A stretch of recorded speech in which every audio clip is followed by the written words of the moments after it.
Ayan mga parts, yung ating orbit pan mga parts, yung dalawa na yan. Ito mga parts, ito ay gawa na. Nagawa na natin to.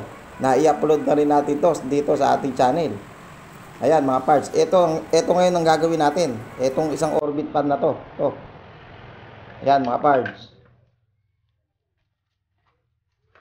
Yan, ito mga parts ang ating gagawin, standard na orbit pan. Ayan mga parts. Ito sa ano to, sa eskwelahan to mga parts. Ito pinagawa lang sa atin mga parts. Ayan. Nakita nyo mga parts, hindi siya freewheeling.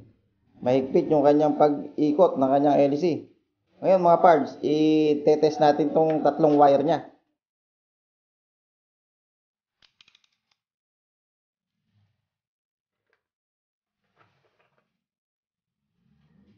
Ayan mga parts, test natin. Kakalibrate muna natin. Ayan. Ayan, test natin yung kanyang tatlong wire. Tingnan natin kung okay. Yun mga parts.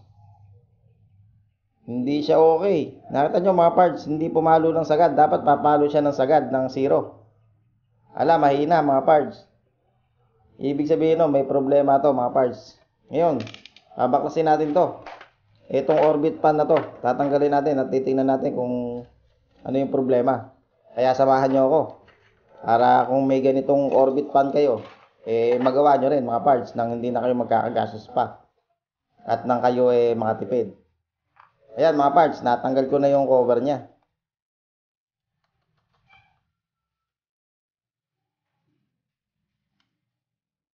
Ngayon mga parts, dahan-dahan lang kayo sa pagtatanggal nito. Baka mamaya kasi merong matanggal. Ayan mga parts, pakat yung kanyang bushing.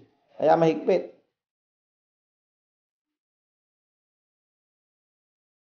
Ayan, linisin muna natin para makita natin kung may sunog. Para ma-inspection natin mabuti mga parts.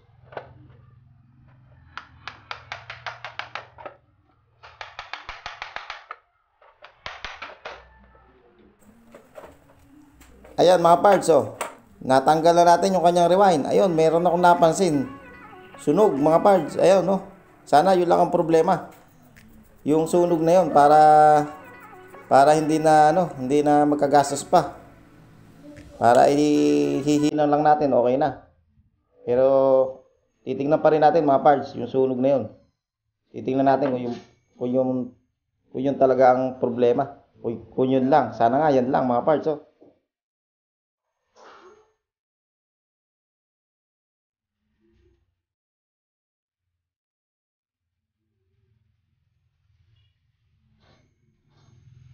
Yan mga parts, putulin na natin.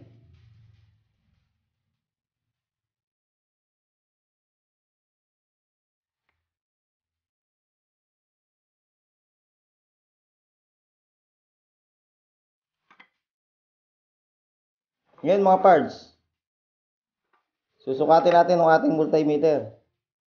Kailangan papalo siya ng sagad ng 0. Ayun, mahina. Yung tatlong wire na yan, kailangan papalo ng sagad yung ating multimeter. Pero ayun, may pumalo. May pumalo ng 0. Ayun mga parts. Ayun, eto. Pumalo siya ng 0. Ayun, Eto, mahina yung isang wire mga parts. Ibig sabihin nun, teka, tingnan muna natin mga parts. Para sigurado tayo, gumamit tayo ng digital multimeter. Tingnan natin kung ano yung ayaw pumalo na yun. Yun mga parts, ito yung sa capacitor. Ibig sabihin nun, ito yung sa common. Capacitor to mga parts, ito yung sa capacitor. Okay yung sa capacitor, yung line ng capacitor natin. Yung common ng walang connection. Thermal fuse tayo mga parts. Check natin yung thermal fuse. Ayun Baka ano na yung thermal fuse. Baka busted na.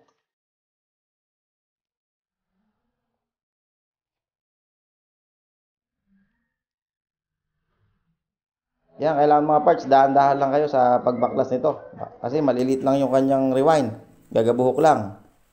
Gagamit kayo ng blade. Ayan mga parts Ayan yung kanyang thermal fuse. Ito yung ating common. Yung kulay white na yan. Na wire. Yan. Sisiguraduhin natin mga parts na nasira yung ating thermal fuse. Itetest natin ng ating multimeter. Titingnan natin kung talagang thermal fuse talaga sira. Para sigurado tayo sa ating pagbaklas mga parts.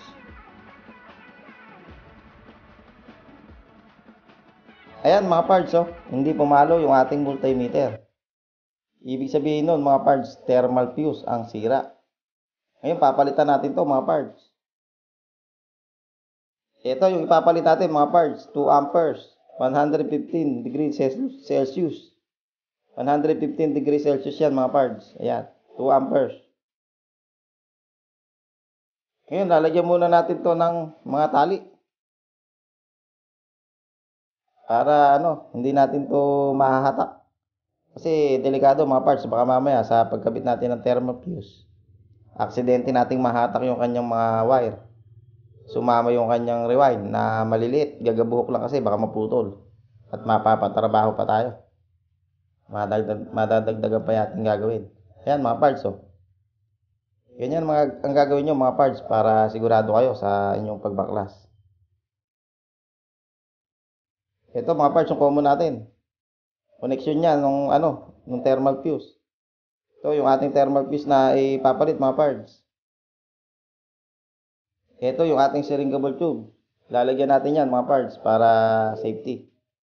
Ngayon tatanggalin na natin itong sirang thermal fuse. Yan. Ayan mga parts. Ito sira na to. Ayan, oh, kita nyo. Oh. Ayan mga parts, oh. Ngayon, babalutan muna natin ng electrical tape yung kanyang rewind. Yung rewind ng ating electric fan. Baka kasi mamaya, aksidenteng mapatakan ng ating panghinang. Yung soldering iron. Yung lead. Baka mamaya, aksidenteng mapatakan, masira yung ating rewind. Kaya ganyan ang gagawin nyo mga parts. Kasi minsan sa paghinang natin, tumitilansik yung mga yung mga LED niyan. Tumitilansik mga parts. Ayan, nahinang na natin, mabilisan lang to mga parts. Ayan, dadampian natin ng ating soldering iron yung syringable tube para umikom. Ayan, mabilisan lang, baka mamaya kasi pagka nababad sa init, mag-open yung ating thermal fuse.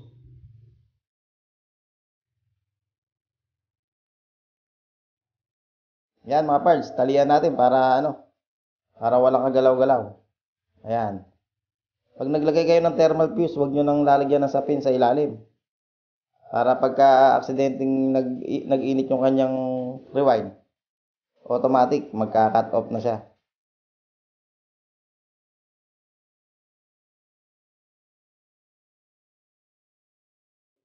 Lagyan natin pala ng syringable tube yung ating thermal fuse.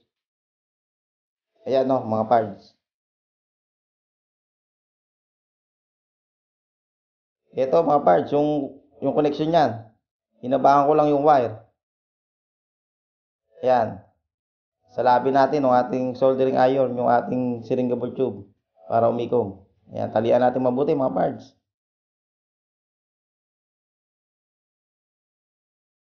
Ayan mga parts, napagduktong ko na yung ating common wire sa ating thermal fuse na bagong kabit. Ngayon, lagyan uli natin ng sapin na electrical tape yung ating rewind para hindi matilasikan ng lead. Yan, pagka tayo naghihinang. Ayan mga parts, naidugtong ko na yung wire ng ating common at yung ating thermal fuse. Naidugtong ko na mga parts. Pag magkakabit kayo ng thermal fuse sa common na wire mga parts, ayan yung white, yung kulay white na wire natin, common yun mga parts.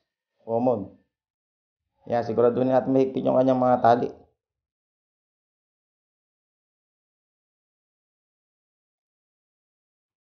Ayan mga parts, oh. Okay na, nakakabitan na natin ng thermal fuse yung ating bagong baklas na na rewind. Dahil yung dating thermal fuse niya bumigay na. Dahil sa ayan mga parts, nakita nyo, pumalo. I-calibrate muna natin mga parts. kailangan papalo ng sagad yung ating multimeter. Yun. Pag pumalo ng ganyang sagad mga parts, ibig sabihin nun buo yung ating rewind. Yan. Kailangan pumalo ng 0 yung ating multimeter. Kaya tumapat sa 0. Yun. Sabihin nung good. Good yung ating rewind mga parts. Okay yung ating ginawa. Ayan mga parts, nilagyan ko na ng cylindrical tube. At tinap ko na din yung kanyang capacitor. Mabilisan lang itong upload natin mga parts para hindi kayo naiinip sa inyong panunood. Ayan mga parts, okay na. Ngayon, titingnan natin kung tama yung ating ginawa at kung aandar na yung ating orbit pad. Ayun mga parts, nakita nyo, umandar na. Ang lakas. Ito kasi mga parts, walang controller to.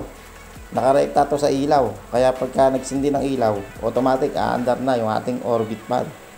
Wala siyang selector na 1, 2, 3. Yun mga parts, ganun lang gagawin nyo mga parts. Simpleng-simple lang na strategy para kayo ay nakakatipid.